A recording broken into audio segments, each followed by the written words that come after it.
Hi all, welcome back to series Tech from Zero. I am Jay Bhanushali, software developer at Carvale. Let us discuss a topic that is not really understood at the very initial stage when you start learning software development or when you are a student. These things are understood when you actually work on production environments. But it's really good to have a knowledge about why production environments break and when things are running smoothly on development. So let's get started. Most of the developers relate to this meme a lot because things run very smoothly on development environment, also on other environments, but Friday releases are not easy. So how does this work? See, when we do our personal projects, we do development on a very nice system. We have enough GB of RAM, we have enough compute power, we have 4 core, octa core, and things run very smoothly. But when we move to production, it's a bit different. Like in our personal projects, we directly deploy on Heroku or on Netlify, and those systems are pretty well. And those systems work nicely for our small projects. But production systems are not like that. We deploy on production systems in 3 stages. So first we do a development. We try to host a development on a branch. We try to host a development on a remote server. We test it, and then it goes to staging. Staging is very similar to production. Staging is used by product managers to test our APIs, to test our features, if they are working fine on the UI UX level, if we are getting the relevant data on the front end, and so on. Staging is also used by testers to run automated tests, to run unit tests on our feature. And finally, the code is released and goes to production. And this is where the magic happens. So what does really happen on production that is different from development staging? Let's uncover. So it works on my machine, but not on production. Softwares are tested really well on staging and development, but they still break on production because of these 5 reasons. First is the environmental difference. That is like development and staging are different from production. Cross-platform means that we are working on Windows, Mac OS, Linux, or Android. We are working on different platforms. So those also create a difference. User behavior is really crazy. Like user can do a lot of things, creative things with our user interface. And also the traffic is unpredictable and we can't decide about the traffic at the time of development. And finally, there are integration failures. Like our API is being integrated in some other third-party software, and then failures can happen at some other level. So let's discuss each of these in detail. Environment, dev versus prod. What's the difference? So our development environment, as I said, is very nice. We work on Mac OS or Windows with a very less data, like 100 to 1000 rows of user data, and like 8 to 16 GB or sometimes 32 GB of RAM, because we have to run a lot of things on development. We have to debug our code. We have to run the sandbox. We have to run the IDE, the browser. A lot of features are running.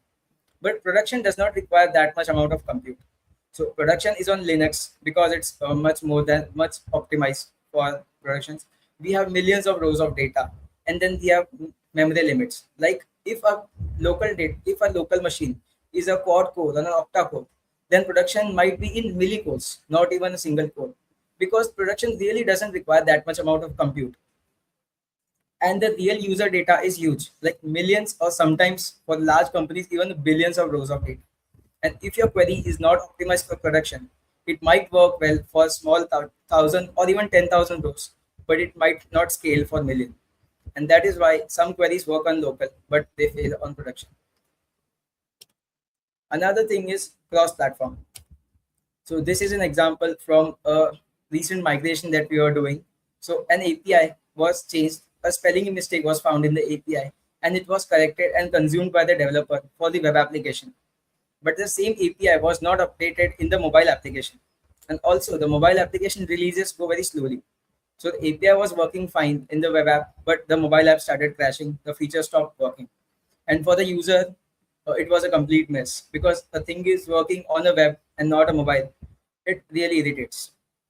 So when we are working on cross-platform devices, we need to ensure that we are testing on each and every device that might consume that API or that might consume a resource. That ensures that when we are making any change in one thing, it will work on all the platforms. You must have seen this meme a lot, right? The code passes unit tests, but the production UI, it's crazy. This happens because We see when you try to write a code and it works on a browser, it runs all the unit tests, it runs all the end-to-end tests, and the things work fine.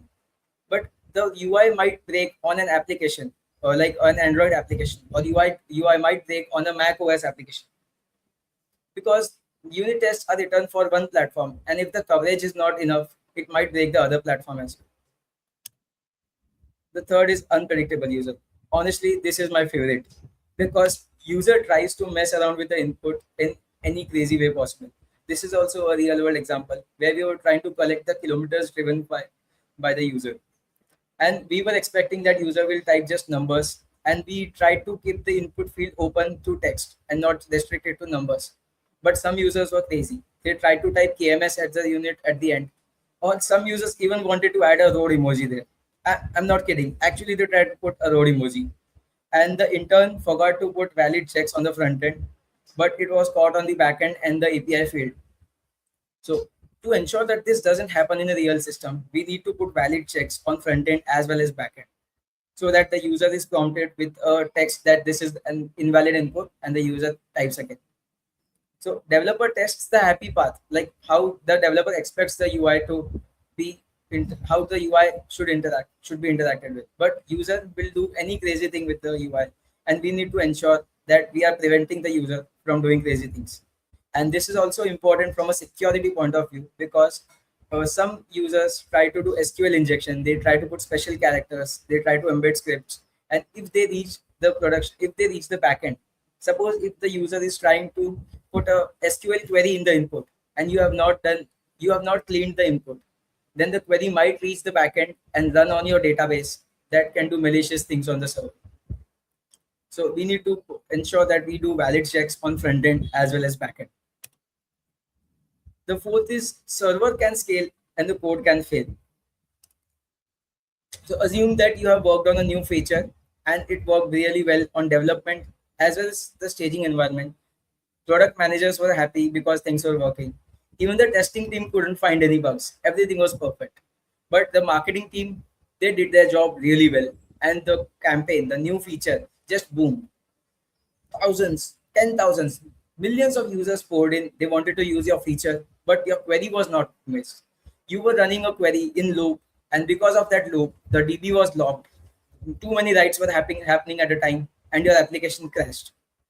See, you must have seen this happening when you try to check your results on a government website, right? So we need to ensure that our query works really well. We need to ensure that if our query is working on a local or on a staging environment, it is optimal enough to work on a production environment when the users scale. There are certain things like we need to do indexing on our DB. We need to use our foreign keys properly. We need to ensure that we are not doing very large joins on the table, because when the data scales a lot, even the large joins make the queries very small, very time consuming. And this is where query logs come in. They try to help us to see if how much time a query is running, how much time the query takes to run. We can try to run query on different cases, different edge cases, to estimate if our query is optimal enough to run our production or not. And the fifth is domino effect. So this is also a real world example. Our web page was dependent on a stock service. The stock service job was to get the stock data. That stock means any kind of stock. It could be a car, it could be a bike, or it could be any kind of vehicle. Okay, and the stock service in turn depended on a user service, the user who had uploaded the stock. So there was a bug in the user service which crashed the stock service and in turn the web application failed. So when you are working on an architecture that is commonly known as a microservice architecture, where your dependency is on some other feature or some other service, and if some another service fails, then the catastrophe might come to your application as well. So to prevent this, to prevent from such kind of thing happening, we need to ensure that the services that on which we depend, they work really well. Issue might not be with your feature, but any dependent feature that has gone wrong.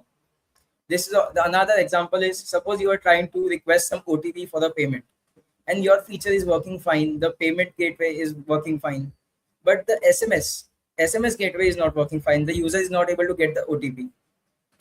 But for user, it will feel like the application is not working, because of which the user is not getting the OTP.